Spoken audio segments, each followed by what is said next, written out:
Hey guys, DNS leaks can expose your real IP address even when using a VPN, compromising your privacy. Most quality VPNs include a DNS leak protection to prevent this. Here's how to activate DNS leak protection to get your browsing truly private. So, first launch your VPN client on your device. Ensure that you are logged into your account to access settings. Then, navigate to the Settings or Preferences menu within the VPN app. This is typically represented by a gear icon. Now, look for a section named Security, Privacy, or Advanced Settings. Find the toggle or checkbox labeled as DNS Leak Protection or Prevent DNS Leak.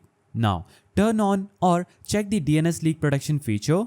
This forces your device to use the VPN's DNS servers instead of your ISPs, preventing leaks. Now, save your settings if needed, disconnect and reconnect your VPN to apply the new settings. Visit a DNS leak test website like dnsleaktest.com or ipleak.net. Run a test to confirm that your DNS requests are routed through your VPN. So, activating DNS leak protection is crucial for maintaining your online privacy while using a VPN. So, most VPNs make this easy to enable in settings. Always double check to ensure that your DNS queries are secure. If you found this guide helpful, please don't forget to give it a thumbs up, and thanks for watching.